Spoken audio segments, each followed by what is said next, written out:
Hi, and welcome to another lesson plan as it relates to giving you information that's going to help you to close more sales.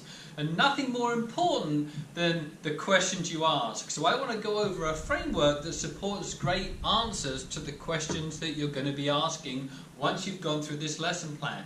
It's a very powerful lesson plan that gives you information that's based on scientific research of over 35,000 sales calls that were made many years ago. And it's through a book. It's not my plan. It's through a guy called Rackham who created and invented spin selling. It's a very powerful acronym that you're about to be exposed to.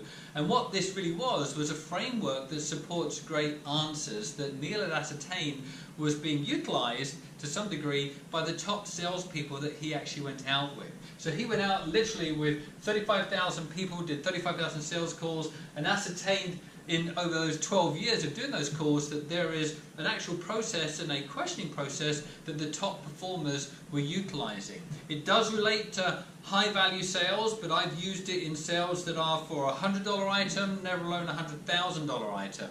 And so this is all about extracting the right information from the person that you're talking to. And what direction do we take to extract that right information? That's what the SPIN acronym is all about.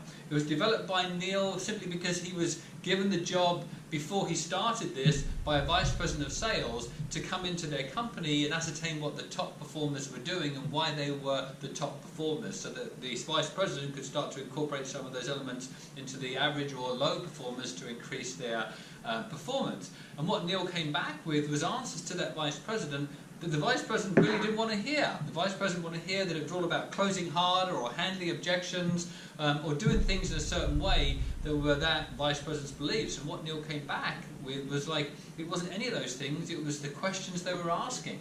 And so he went on this venture to capture more insight into those elements that he'd ascertained and ended up creating a phenomenal book called Spin Selling that has changed everyone's thought process with regards to the interactions they're having with people. And so that's why I wanted to share it with you, because it blends in with a lot of the sales techniques, a lot of the questioning techniques that I've already shared in terms of open questions, closed questions, tag-along questions. This just gives you a slightly different understanding of the framework which you can follow.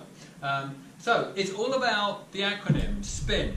S stands for situation questions, P stands for problem questions, and then the I stands for implication questions, and the N stands for the need payoff.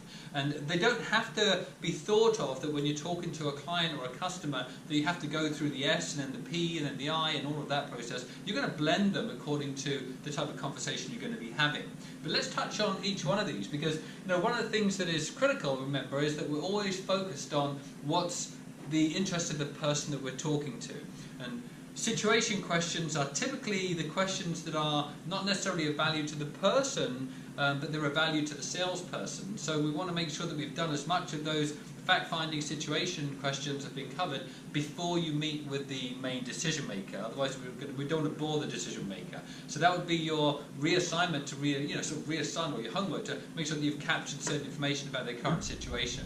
Once you've done that, then you can get into the problem areas. And again, a lot of the average salespeople spend all of their time on the situation questions.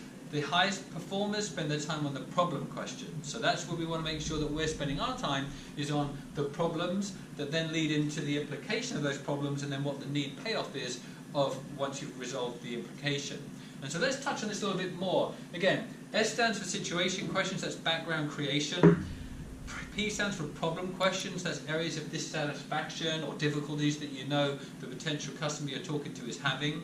And then the implied needs are the problem that your particular product can solve. What's the implication, based on what the problem is, and that you have a product that can solve it.